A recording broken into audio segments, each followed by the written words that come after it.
Native ఎక్కడండి? మీరు ఎక్కడి నేను నుంచి? పుట్టింది భీమవరం అండి. భీమవరం. ఓకే. పెరిగింది చెన్నై. ప్రస్తుతం ఉండేది హైదరాబాద్. ఓకే. ఓకే. అంటే ఇప్పుడు మళ్ళీ డివైడ్ అయింది కదా! డివైడ్ అయిన తర్వాత కొంచెం పొలిటిసైజ్‌గా క్వెషన్ ఇది. ఇప్పుడు మొట్టమొదట మనకి చెన్నైలో ఉండేది. తమిళనాడులో, మద్రాసులో ఉండేది మన తెలుగు ఫిల్మ్ ఇండస్ట్రీ అంతా. ఎన్నో కష్టాలకి, నష్టాలకి ఓర్చుకొని మొత్తానికి షిఫ్ట్ అయిపోయింది హైదరాబాద్కి. మళ్ళీ ఇప్పుడు తెలంగాణ, ఆంధ్ర డివైడ్ అయిన తర్వాత మళ్ళీ ఇప్పుడు ఆంధ్ర వాళ్ళు అక్కడ మా తెలుగు ఇండస్ట్రీ మొత్తం మళ్ళీ హైదరాబాద్లో ఉంది. మాకు చాలా కష్టాలు ఉన్నాయి. ఇక్కడ ఆంధ్రాలో మళ్ళీ మాకు ఏదైనా స్టూడియోలు కానీ అట్లా చేసుకుంటే ఆంధ్రప్రదేశ్ మళ్ళీ సినిమా ఫీల్డ్కి మళ్ళీ దగ్గర అవుతుంది. ఇక్కడ కూడా సినిమాలు తీయొచ్చు అనే దాన్ని ప్రపోజ్ చేస్తున్నారు. ఇప్పుడు లక్కీగా మళ్ళీ చంద్రబాబు నాయుడు సీఎం అయ్యారు. దాని ఫలితంగా మళ్ళీ అటు ఆంధ్రప్రదేశ్లో సినిమా ఇండస్ట్రీ మూవ్ అయితే బాగుంటుంది అనుకుంటున్నారా? మీ ఒపీనియన్ ఏంటి? ఖచ్చితంగా బాగానే ఉంటుందండి. అంటే ఇది ఇంకా మా డిప్యూటీ సీఎం గారు ఉన్నారు కాబట్టి ఆయన చూసుకుంటారు ఇండస్ట్రీ గురించి. ఆయన కన్నా బాగా ఎవరు చూసుకోలేరు, ఎందుకంటే ఆయనకి కష్టాలు నష్టాలు అన్నీ తెలుసు కాబట్టి డెఫినెట్గా ఖచ్చితంగా ఏమో బెటర్ ప్లేస్ ఆంధ్రానే అనుకుంటే ఆంధ్రాకి అదే ఏమో రేపు 2 రాష్ట్రాల్లో ఉండొచ్చు. 2 రాష్ట్రాల్లో ఉంటుంది, ఉండాలనే కోరిక. ఎందుకంటే ఎప్పుడు ఇండస్ట్రీ డెవలప్ అయితేనే బాగుంటుంది, ఒకే చోట కాకుండా. లక్కీగా మన తెలుగు ఇండస్ట్రీ కూడా డే బై డే గ్రో అవుతుందండి. ఇంకా ఇప్పుడు అందులో ఇప్పుడు ఆంధ్ర సైడ్ మన డిప్యూటీ సీఎం గారు ఉన్నారు కాబట్టి ఆయన కూడా అందులో స్టార్ హీరో కాబట్టి ఇండస్ట్రీకి మరింత ఇంకా కొంచెం ఫేవర్ జరుగుతుందని అనుకుంటాను. అంటే మెయిన్గా ఉద్దేశం ఏంటంటే ఇప్పుడు హైదరాబాద్లో సినిమా ఇండస్ట్రీ కొన్ని వేల మందికి అన్నం పెడుతోంది, ఎంతోమంది బతుకుతున్నారు, ఆ సినిమా ఇండస్ట్రీని నమ్ముకొని వచ్చారు. అట్లాగే ఆంధ్రాలో ఇప్పుడు వైజాగ్ కానీ చాలా మంచి ఇప్పుడు తెలంగాణలో ఉన్న, హైదరాబాద్లో సినిమా ఇండస్ట్రీ ఉన్న చాలా మటుకు సినిమా షూటింగ్స్ అన్నీ ఆంధ్ర ఏరియాలోనే జరిగేవి.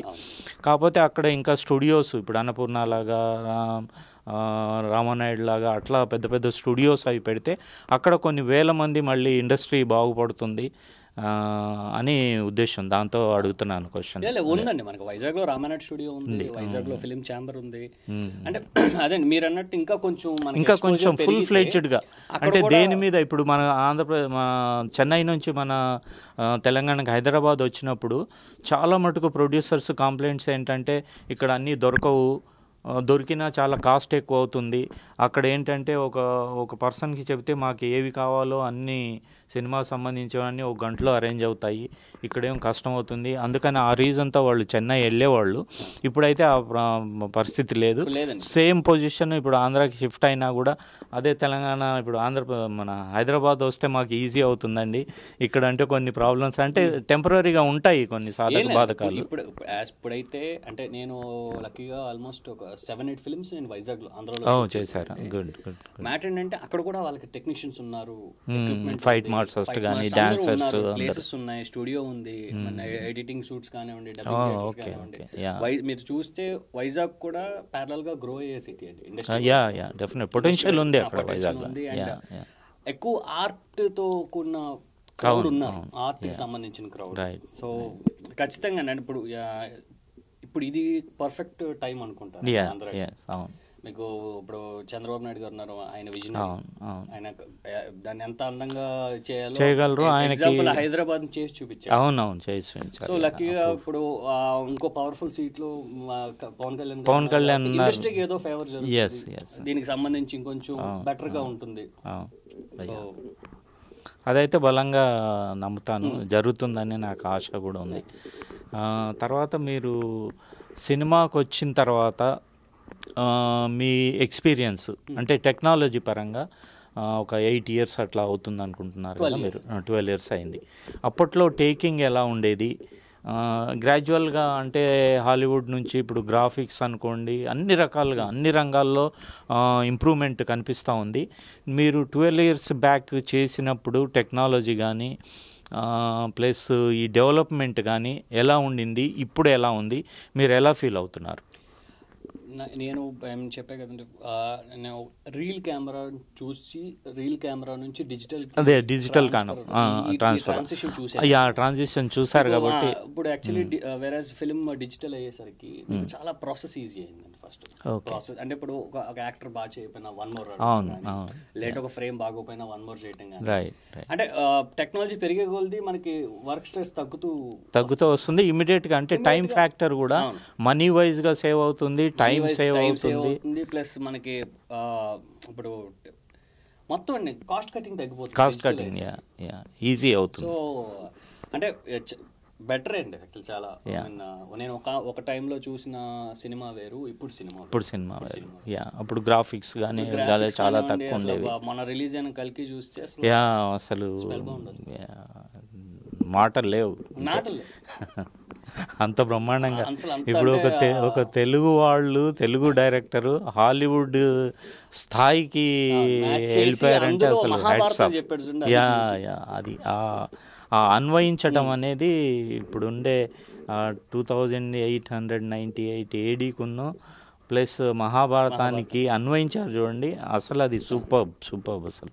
ఆ లెవెల్కి మన తెలుగు వాళ్ళు వెళ్ళారంటే చాలా హ్యాట్స్ వెళ్తారండి. చెప్పే కదా, ఇదే ట్రాన్స్ఫార్మర్స్, మార్వెల్, DC మన తెలుగు వాళ్ళు కూడా చేస్తారు చూడండి. హాలీవుడ్ వాళ్ళు ఆల్రెడీ ఇక్కడికి వచ్చి కథలు కానీ వాళ్ళు కానీ ఇక్కడ మనతో డిస్కస్ చేసి ఎలా చేస్తే బాగుంటుందని వస్తారు చూడండి వాళ్ళు, మార్వెల్ వాళ్ళు కూడా. తప్పకుండా రావాలని ఆకాంక్షిస్తున్నాము. అయితే ఇంకొకటి ఏంటంటే, మీరు అప్పట్లో డిజిటల్ కానప్పుడు ఉండే దాంట్లో మైనస్లేంటి ప్లస్లేంటి, ఇప్పుడు ఉండే డిజిటల్కి వచ్చాక మైనస్లేంటి ప్లస్లేంటి? ఎప్పుడైనా అండి ఒకటి గుర్తుపెట్టుకోండి, ఇండస్ట్రీ బాగుండాలంటే ప్రొడ్యూసర్ బాగుండాలండి. రైట్. ఎప్పుడు ఇండస్ట్రీ ఇక్కడనే కాదు, మీరు ఎనీ ఇండస్ట్రీ తీసుకోండి, ఇండస్ట్రీ పచ్చగా ఉండాలంటే ఫస్ట్ ప్రొడ్యూసర్ బాగుండాలి. ప్రొడ్యూసర్ని మనం ఎంత వాడిని ఎంత కాపాడితే ఫ్యూచర్ ఉంటుంది, ఇంకో సినిమా తీయగలుగుతాడు, లేకుంటే అక్కడితో ఎండ్ అయిపోతాడు. వాడిని నిలబెట్టి వాడిని చూసి తీసేస్తే, అదే రైట్, అతన్ని సెక్యూర్ చేస్తే అతను ఇంకో 10 సినిమాలు తీస్తాడు. సో మీకు డిజిటల్ ఉన్నప్పుడు ఏమైందంటే బడ్జెట్లు పెరిగిపోయి, రీల్ ఉన్నప్పుడు అంటే 1 కోటి రూపాయలు అనుకున్నది కాస్త 2 కోట్లు అయ్యేది, 3 కోట్లు అయ్యేది. ఇప్పుడు ఏంటంటే డిజిటల్ మీద ప్రొడ్యూసర్స్ కూడా ఒక అవగాహన ఉంది, ఇది ఎందుకు అవుతుంది, ఈ టైంకి అయిపోతుంది, ఇది అవ్వదు అంటే అందరికి. ప్రొడ్యూసర్లు అయితే కొంచెం కంఫర్ట్గా ఉంది. అదే ఆ డిఫరెన్స్ అయితే మీకు కనిపిస్తుంది అప్పటికి. ప్లస్ గ్రాఫిక్స్, అప్పట్లో గ్రాఫిక్స్కి అంత ఛాన్స్ ఉండేది కాదు. ఈ టెక్నాలజీ డిజిటల్ వచ్చిన తర్వాత, కంప్యూటర్స్ ఇవన్నీ వచ్చిన తర్వాత డిజిటల్గా అంటే గ్రాఫిక్స్ ఎక్కువ పెరిగిపోయాయి. ఈ గ్రాఫిక్స్ని ఎక్కువ లైక్ చేస్తారా, లేకుంటే మామూలుగా నార్మల్గా ఉండి అట్లాంటి సినిమాలు ఎక్కువ లైక్ చేస్తారా మీరు? Depends on script. ఇప్పుడు కలికి ఉంది, దాన్ని నార్మల్గా తీయలేము. సో ఇలా కొన్ని సినిమాలకి ఇంక తప్పదండి అది. అంటే డిపెండ్స్ ఆన్ బడ్జెట్. అంటే కథాపరంగా ఇప్పుడు ఉండే టెక్నాలజీ పరంగా కంపల్సరీ కొన్ని సినిమాలకి గ్రాఫిక్స్ ఉంటేనే బాగుంటుంది. అది అంటే ఇప్పుడు ఎలా అయిపోయిందంటే కొన్ని సినిమాలకి మస్ట్ అండ్ షుడ్ క్రాఫ్ట్ అయిపోయింది. ఇంతకుముందు మనకి CG ఉండేది కాదు, అది కూడా క్రాఫ్ట్ అయిపోయింది. ఇప్పుడు నిజంగా కర్ణుని చూపించాలంటే మనం కర్ణుని తీసుకురావాలి. అదే ఇప్పుడు అర్జునుడిని తేవాలంటే అర్జునుడు. సో CG అయితే ఈజీ. అంటే ఇప్పుడు రామాయణ మహాభారతాల్లో మనకి అన్నీ చూపించారు. అప్పటి ఆ కథలు చూస్తే మనకి నిజంగా గ్రాఫిక్స్ మనం ఊహించుకోగలం. ఆ సినిమా ఆ స్టోరీ చదివేటప్పుడు అది గ్రాఫిక్స్ ఉంది కాబట్టి దాన్ని రియల్గా వ్యూవర్స్కి మనం చూపించగలుగుతున్నాం ఈ టెక్నాలజీతో. అది అప్పట్లో ఉండేది కదా అంతగా, అప్పటి లెవెల్లో ఉంటే కొంచెం. అప్పుడు ఇంకా గొప్ప వాళ్ళు అండి నన్ను అడిగితే. ఎందుకంటే ఇప్పుడు మీరు చూస్తే రామారావు గారు ఉన్నారు, కృష్ణ గారు ఉన్నారు, ఎక్కువ పౌరాణికాలు చేసేవాళ్ళు. అవును, ఎక్కువ పౌరాణికాలు. ఈ రోజుల్లో పౌరాణికాలు పోయింది, అంటే అవుట్ ఆఫ్ సబ్జెక్ట్ అయిపోయింది. సో CGI నమ్ముకున్నాం కానీ పర్వాలేదండి, ఎప్పుడైనా కర్ణుని చూపించవచ్చు. Hi, this is Shivakumar. Please subscribe Jai Swarajya world TV.